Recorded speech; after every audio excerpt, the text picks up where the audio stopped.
Fixed ഡെപ്പോസിറ്റുകളെ പറ്റിയിട്ട് റുപ്പിമങ്ങിന്റെ 12 വീഡിയോകളുടെ സീരീസിലെ അടുത്ത വീഡിയോയിൽ പറയുന്നത് കോമ്പൗണ്ടിങ് എന്താണെന്നും കോമ്പൗണ്ടിങ് ഡ്യൂറേഷൻ എന്താണെന്നും അതിന്റെ ഇമ്പോർട്ടൻസ് എന്താണെന്നുമാണ്.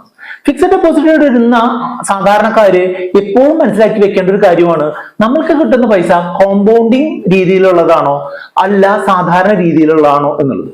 അത് മാത്രമല്ല, കോമ്പൗണ്ടിങ് രീതിയിലുള്ളതാണ് എന്നുണ്ടെങ്കിൽ എത്ര സമയം കൂടുമ്പോഴാണ് സാധാരണ ഇത് കോമ്പൗണ്ട് ചെയ്യുന്നത് എന്നുള്ളത് നമ്മൾക്ക് കിട്ടുന്ന ലാഭത്തിനെ ഒരു പരിധി വരെ സ്വാധീനിക്കാറുണ്ട് എന്നുള്ളത് ഒരു ഉദാഹരണം വഴി ഞാൻ ഇതിലൂടെ മനസ്സിലാക്കി തരാം. 6ാം ക്ലാസ്സിലെയോ 7ാം ക്ലാസ്സിലെയോ കണക്ക് പാഠത്തിലാണ് ഞാൻ പഠിച്ചിട്ടുള്ളത് സിമ്പിൾ ഇൻട്രസ്റ്റ് എന്താണെന്നും കോമ്പൗണ്ടിങ് ഇൻട്രസ്റ്റ് എന്താണെന്നും. സിമ്പിൾ ഇൻട്രസ്റ്റ് എന്ന് പറഞ്ഞാൽ സാധാരണ പലിശ, കോമ്പൗണ്ടിങ് ഇൻട്രസ്റ്റ് എന്ന് പറഞ്ഞാൽ കൂട്ടുപലിശ.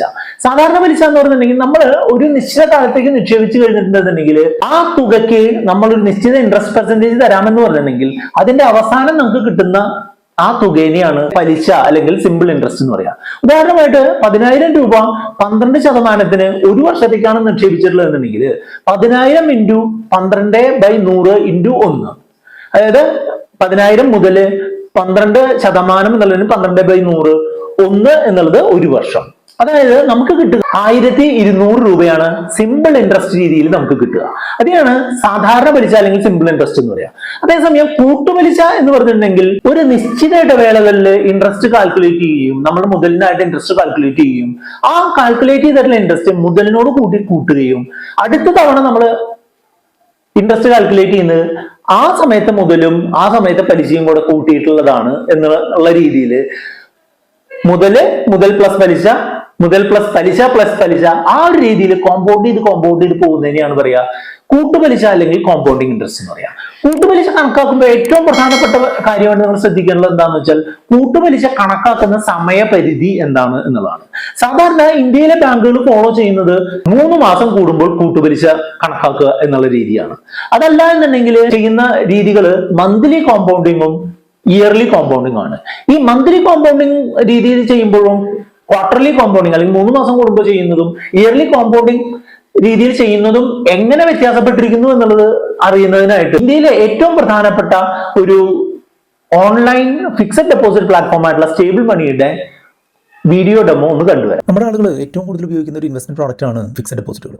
പല ബാങ്കുകളിലെ സേവിങ്സ് അക്കൗണ്ട് ഓപ്പൺ ചെയ്ത് പല ബാങ്കുകളിൽ ഫിക്സഡ് ഡെപ്പോസിറ്റ് ഓപ്പൺ ചെയ്ത് അത് മാനേജ് ചെയ്യാൻ ഭയങ്കര ബുദ്ധിമുട്ടായിട്ട് നടക്കുന്ന ആളുകൾക്ക് പറ്റുന്ന ഏറ്റവും മികച്ചൊരു ഓപ്ഷനാണ് സ്റ്റേബിൾ മണി എന്ന് പറയുന്ന ആപ്പ്. നിങ്ങളുടെ മൊബൈൽ ആപ്പ് ഉപയോഗിച്ച് തന്നെ നിങ്ങൾക്ക് ഇന്ത്യയിലെ ഏത് ബാങ്കിലും ഇന്ത്യൻ റിസർവ് ബാങ്ക് തരുന്ന പൂർണ്ണമായ സുരക്ഷിതത്വത്തോടു കൂടി ഇൻവെസ്റ്റ് ചെയ്യാനും വളരെ മികച്ച റേറ്റ്, ഏറ്റവും എളുപ്പത്തിൽ കിട്ടാനുള്ള ഓപ്ഷനാണ് സ്റ്റേബിൾ മണി എന്ന് പറയുന്ന ആപ്ലിക്കേഷൻ.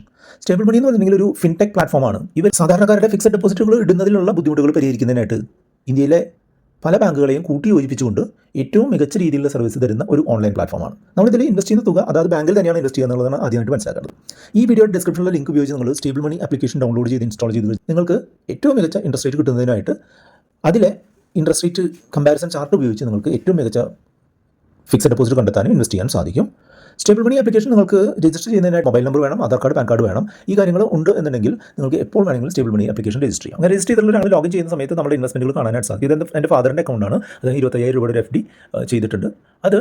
അതിനിപ്പോൾ 895 രൂപ പലിശയും കിട്ടിയിട്ടുണ്ട്. ഇതിൽ സാധാരണ ഫിക്സഡ് ഡെപ്പോസിറ്റുകൾ കൂടാതെ കമ്പനി ഫിക്സഡ് ഡെപ്പോസിറ്റുകൾ, ടാക്സ് സേവിംഗ് ഫിക്സഡ് ഡെപ്പോസിറ്റുകൾ ഇതെല്ലാം ഇതിലുണ്ട്.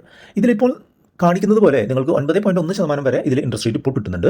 ഉത്കർഷ് ഫിനാൻസ് ബാങ്കാണ് അത് തരുന്നത്. അതുപോലെ ശ്രീറാം ഫിനാൻസിൻ്റെ കമ്പനി FDയിൽ 8.87 ഇൻട്രസ്റ്റ് റേറ്റ് ഉണ്ട്. അതുപോലെ Bajaj finance 8.6%, Shivalik 8.3%, south Indian bank 7.9% interest rate തരുന്നുണ്ട്. ഇതെല്ലാം ഈ വീഡിയോ ഷൂട്ട് ചെയ്യുന്ന സമയത്ത് ഇൻട്രസ്റ്റ് റേറ്റ് ആണ്. ഈ കുറഞ്ഞു ഇരിക്കാനുള്ള സാധ്യത ഉണ്ട്. അതുകൊണ്ട് തന്നെ നിങ്ങൾ സ്റ്റേബിൾ മണി ആപ്പ് ഓപ്പൺ ചെയ്തിട്ട് ഏറ്റവും ലേറ്റസ്റ്റ് ആയിട്ടുള്ള ഇൻഫർമേഷൻ നിങ്ങൾക്ക് അവിടെ കാണാനായിട്ട് സാധിക്കും.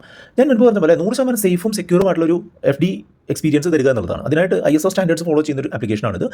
ഡെപ്പോസിറ്റ് ഇൻഷുറൻസ് ക്രെഡിറ്റ് ഗ്യാരണ്ടി കോർപ്പറേഷൻ്റെ 5 ലക്ഷം രൂപയുടെ ഒരു സെക്യൂരിറ്റി ഈ ഇതിലുള്ള FDകൾക്ക് ലഭിക്കുന്നതായിരിക്കും. നമ്മൾ സാധാരണ ബാങ്കിൽ തന്നെയാണ് ഇതിൽ തന്നെ നിക്ഷേപിക്കുന്നത്. അതായത് ഇത് ഒരു ഇൻവെസ്റ്റ്മെന്റ് നടത്താനുള്ള ഒരു എളുപ്പമാർഗ്ഗം എന്നുള്ളത് മാത്രമേ ഉള്ളൂ. നിങ്ങൾക്ക് ഈ ഫിക്സഡ് ഡെപ്പോസിറ്റുകൾ എപ്പോൾ വേണമെങ്കിലും പിൻവലിക്കാം. ലോക്കിൻ ഇല്ലാത്ത ഫിക്സഡ് ഡെപ്പോസിറ്റുകൾ എപ്പോൾ വേണമെങ്കിലും പിൻവലിക്കാം. നിങ്ങൾക്ക് ഇതിൽ 200ഓളം ബാങ്കുകളിലുള്ള പലതരം FDകൾ, സീനിയർ സിറ്റിസൻസിൻ്റെയും അല്ലാതെയുമുള്ള ഫിക്സഡ് ഡെപ്പോസിറ്റുകൾ കമ്പയർ ചെയ്തുകൊണ്ട് ഏറ്റവും മികച്ച ഇൻട്രസ്റ്റ് റേറ്റ് കിട്ടുന്നത് ഏതാണെന്നുള്ളത് നിങ്ങൾക്ക് മനസ്സിലാക്കാനായിട്ട് സാധിക്കും. അങ്ങനെ നിങ്ങൾ സെലക്ട് ചെയ്ത് കഴിഞ്ഞിട്ടുണ്ടെങ്കിൽ നിങ്ങൾക്ക് അവരുടെ മൊത്തത്തിലുള്ള FD ഓഫറിംഗ്സ് കാണാനായിട്ട് സാധിക്കും. ഏതൊക്കെ കാലത്തേക്ക് ഏതൊക്കെ FDകളാണുള്ളത് എന്നുള്ളത് വളരെ എളുപ്പത്തിൽ നിങ്ങൾക്ക് കാണാനായിട്ട് സാധിക്കും. പബ്ലിക് ബാങ്കുകൾ, പ്രൈവറ്റ് ബാങ്കുകൾ, സ്മോൾ ഫിനാൻസ് ബാങ്കുകൾ, കമ്പനി ഫിക്സഡ് ഡെപ്പോസിറ്റുകൾ ഒക്കെ നിങ്ങൾക്ക് ഇവിടെ അതിൻ്റെ ഇൻട്രസ്റ്റ് റേറ്റ് എത്ര കാലത്തേക്കാണ്, ഏത് ബാങ്കാണ്, പല ഡ്യൂറേഷനുള്ള ഇൻട്രസ്റ്റ് റേറ്റ് എത്രയാണെന്നുള്ളത് നിങ്ങൾക്ക് കൃത്യമായിട്ട് കാണാൻ സാധിക്കും. ഇപ്പോൾ ഞാൻ ഫിൻകെയർ സ്മോൾ ഫിനാൻസ് ബാങ്ക് ഒരു എക്സാമ്പിളിനായിട്ട് എടുത്തിട്ടുണ്ട്, ഇത് റെക്കമെൻഡേഷൻ അല്ല. അവിടെ നിങ്ങൾക്ക് കാണാൻ സാധിക്കുന്നത് 750 ദിവസത്തേക്ക് 8.61, സീനിയർ സിറ്റിസന് 9.21. അതുപോലെ പല ഡ്യൂറേഷന് അങ്ങനെയുണ്ട്. അതുപോലെ ടാക്സ് സേവിംഗ് FDകൾ 8.6% ലഭിക്കുന്നുണ്ട്. ഇതിപ്പോൾ നിങ്ങൾ ഇവിടെ കാണുന്ന പോലെ കമ്പയർ ചെയ്യുകയാണെങ്കിൽ 2 ലക്ഷം രൂപ നിങ്ങൾ ഇൻവെസ്റ്റ് ചെയ്തിട്ട് ഉണ്ടെങ്കിൽ ഫിൻകെയർ ബാങ്കിലാണെന്നെങ്കിൽ 38,259 രൂപ പലിശ കിട്ടും. അതുപോലെ അതേസമയം SBIയിൽ അതിലും താഴ്ന്ന ഒരു ഇൻട്രസ്റ്റ് റേറ്റാണ് കിട്ടുന്നത് എന്നുള്ളത് നിങ്ങൾക്ക് അവിടെ കാണാൻ സാധിക്കും. കാൽക്കുലേറ്റ് മൈ റിട്ടേൺസ് എന്ന് പറഞ്ഞിട്ടുള്ള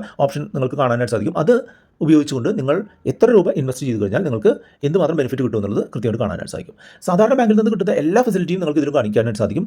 ഇൻഷുറൻസ്, പരിരക്ഷ, അതുപോലെ മെച്യൂരിറ്റി ബെനിഫിറ്റ് ഓട്ടോമാറ്റിക്കായിട്ട് ബാങ്കിലേക്ക് വരുന്നത്, അങ്ങനെ എല്ലാം കാണാനായിട്ട് സാധിക്കും. ഇപ്പോൾ ഇവിടെ ഞാൻ സെലക്ട് ചെയ്യുന്നത് ഒരു 750 ദിവസത്തെ 8.61% ഇൻട്രസ്റ്റ് റേറ്റിലൊരു ഇതാണ് നമ്മൾ സെലക്ട് ചെയ്യുന്നത്. ഞാനിപ്പോൾ 25,000 രൂപ ഇതിലേക്ക് നിക്ഷേപിക്കാനായിട്ടുള്ള ശ്രമത്തിലാണ്. 25,000 രൂപയ്ക്ക് 8.61, സാധാരണ ആളായതുകൊണ്ട് 8.61, സീനിയർ സിറ്റിസൺ ആണെന്നുണ്ടെങ്കിൽ 9.21 ലഭിക്കും. ഇപ്പോൾ എനിക്ക് കിട്ടുന്ന മെച്യൂരിറ്റി എമൗണ്ട് 29,782 രൂപയാണ്. അപ്പോൾ ഇത് സെലക്ട് ചെയ്ത് കഴിഞ്ഞിട്ടുണ്ടെങ്കിൽ നിങ്ങൾക്ക് ഇതിൻ്റെ അടുത്ത സ്റ്റെപ്പിലേക്ക് പോകാനായിട്ട് സാധിക്കും. അതുമായിട്ട് രജിസ്റ്റർ ചെയ്ത മൊബൈൽ നമ്പറിലേക്ക് ഒരു OTP വരും. അത് നമ്മൾ കൺഫേം ചെയ്ത് കൊടുക്കണം. അങ്ങനെ കൺഫേം ചെയ്തതിന് കൊടുത്തതിന് ശേഷം നമ്മുടെ ആധാർ കാർഡ്, പാൻ കാർഡ്, അതുപോലെ നമ്മുടെ മറ്റുള്ള പ്രൊഫൈൽ ഡീറ്റെയിൽസ്, അതുപോലെ ചെറിയൊരു ഷോർട്ട് വീഡിയോ വെച്ചുകൊണ്ട് നമ്മുടെ രജിസ്ട്രേഷൻ കംപ്ലീറ്റ് ചെയ്യാൻ സാധിക്കും. അങ്ങനെ നെക്സ്റ്റ് കൊടുത്ത് കഴിഞ്ഞിട്ടുണ്ടെന്നുണ്ടെങ്കിൽ നമ്മളുടെ ഈ അക്കൗണ്ട് ഓപ്പൺ ചെയ്യുകയും അതാത് ബാങ്കിൻ്റെ അക്കൗണ്ട് ഡീറ്റെയിൽസ് നമുക്ക് തിരികെ ഡെപ്പോസിറ്റ് റെസിപ്റ്റ് അടക്കം നമുക്ക് തിരികെ കാണാനായിട്ട് സാധിക്കും. ഇതിൻ്റെ ഗുണം എന്താണെന്ന് വെച്ചാൽ, ഇത് നമ്മൾ ശിവാലിക് ബാങ്കിലാണെന്നുണ്ടെങ്കിൽ ശിവാലിക് ബാങ്കിൻ്റെ ബ്രാഞ്ചിൽ ചെന്നാൽ നിങ്ങൾക്ക് ഇത് കാണാൻ സാധിക്കും. അതോടൊപ്പം തന്നെ അവിടെ ഒരു SBI മറ്റുള്ള അക്കൗണ്ടുകളൊന്നും നമുക്ക് ഓപ്പൺ ചെയ്യേണ്ട എന്നുള്ള ഗുണമുണ്ട്. ഉദാഹരണമായിട്ട് പറയുകയാണെന്നുണ്ടെങ്കിൽ ഫാദർ 25,000 രൂപ നിക്ഷേപിച്ചിട്ടുണ്ട്. അതിൻ്റെ ഡെപ്പോസിറ്റ് റെസിറ്റാണ് കാണുന്നത്. ഉത്കർഷ് സ്മോൾ ഫിനാൻസ് ബാങ്കിലാണ് അദ്ദേഹം നിക്ഷേപിച്ചിട്ടുള്ളത്. അദ്ദേഹത്തിന് അവിടെ FD മാത്രമേ ഉള്ളൂ, SBI അക്കൗണ്ട് അവിടെ ഓപ്പൺ ചെയ്യേണ്ടി വന്നില്ല എന്നുള്ളത് മറ്റൊരു